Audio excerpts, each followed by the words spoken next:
आज की इस वीडियो में हम पढ़ेंगे गुलमोहर इंग्लिश बुक का एक चैप्टर जिसका टाइटल है द ग्रेटफुल गर्ल। देखिए, गल एक पक्षी का नाम है जो समुद्र किनारे पाया जाता है। और ग्रेटफुल कहने का मतलब है जब आप किसी की मदद करते हैं और वो आपकी मदद का शुक्रगुजार होता है। ठीक है, वो आपकी मदद का आभारी होता है तो उसे ग्रेटफुल कहा जाता है। तो यहाँ पर इस कहानी में एक पक्षी है जिसकी दो बच्चे मदद करते हैं बुरे समय में, और फिर जब बच्चे मुसीबत में पड़ते हैं तो वो पक्षी भी उनकी मदद करता है। तो चलिए अब इस कहानी को शुरू करते हैं, लाइन बाय लाइन इसको पढ़ेंगे और इसका हिंदी मीनिंग समझेंगे। लिखा है, one day a little girl Betty was playing with her brother Giles on the sea शोर।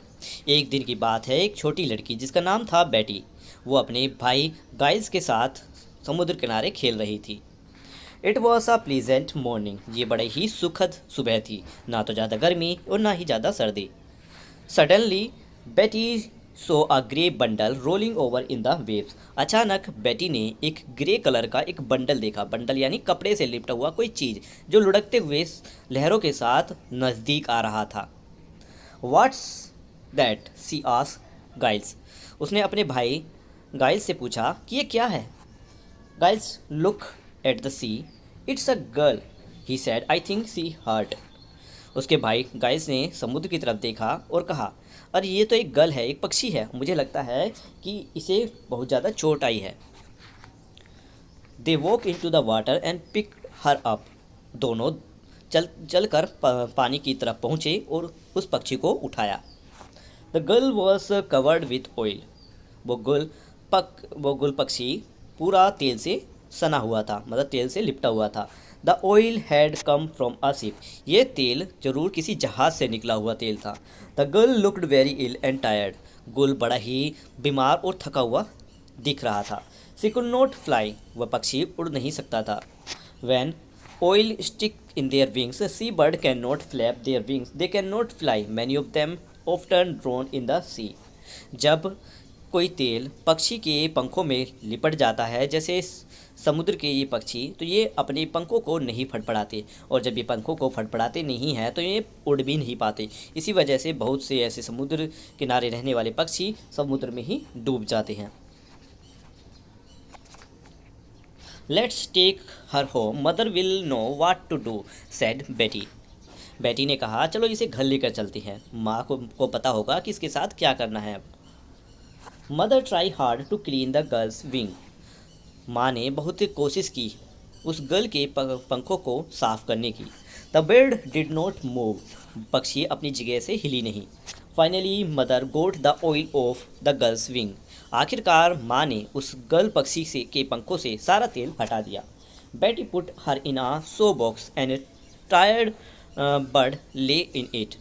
बेटी ने उसे एक सो बॉक्स में रख दिया और वो थका हुआ पक्षी उसमें लेटकर आराम करने लगा। For 3 days, Betty and Giles took good care of the bird. 3 दिनों तक बेटी और उसके भाई गाइल्स ने उस पक्षी की बहुत अच्छे से देखभाल की। On the 4th day, they took her out in the garden.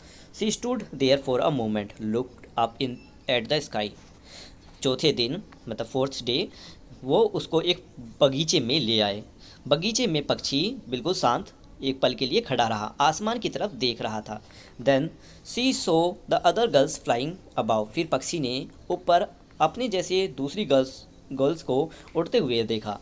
C स्क्वैक्ड happily, उसने अपनी स्क्वैक की आवाज़ निकाली।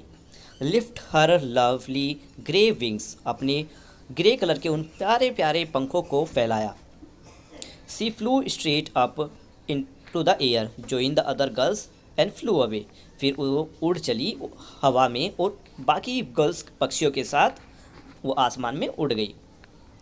अ फ्यू डे लेटर बेटी and guys were playing on the beach, कुछ दिनों बाद बेटी और उसका भाई गाइस बीच पर खेल रहे थे। A large dog was running towards them, they did not see him, एक बड़ा सा डॉग दौड़ता हुआ उनके पास आया, लेकिन बेटी और उसके भाई ने उस डॉग को नहीं देखा। द डॉग बार्क्ड एंग्रीली एट बेटी, बेटी स्क्रीम इन फियर, डॉग बड़े ही गुस्से से बेटी की तरफ भौंक रहा था और बेटी उसे देखकर बहुत ज़्यादा डर गई। गाइल्स हेल्प मी, उसने अपने भाई को आवाज़ लगाई कि गाइल्स मेरी मदद करो। Giles ran to help her, but the dog barked at him too गाइस वाज स्केयर। गाइस दौड़कर अपनी बहन के पास गया, लेकिन डॉग उसकी तरफ भी भौंकने लगा। गाइस भी बहुत ज़्यादा डर गया। Just then something came down from the sky with a harsh sound. मतलब कि फिर अचानक ही आसमान से कोई आया एक तेज आवाज़ के साथ।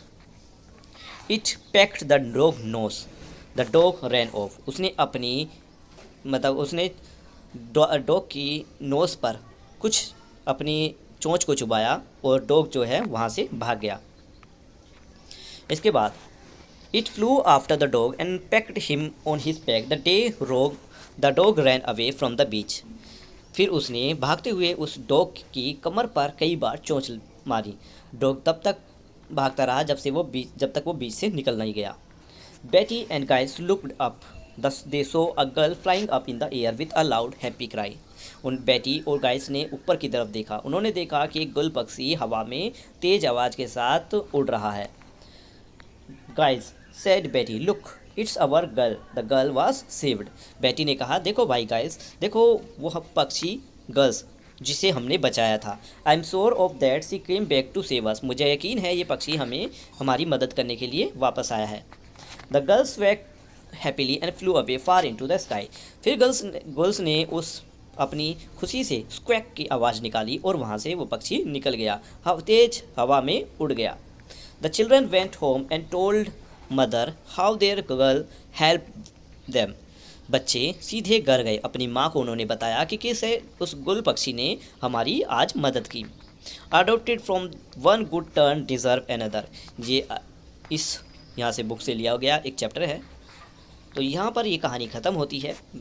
क्वेश्चन आंसर और एक्सरसाइज की वीडियो भी मैं आपके लिए जल्द ही अपलोड कर दूंगा, जिसका लिंक आपको वीडियो के डिस्क्रिप्शन से मिल जाएगा। उम्मीद है आपको चैप्टर अच्छे से समझ आया होगा। मिलते हैं नेक्स्ट वीडियो में एक नए चैप्टर के साथ। Bye bye.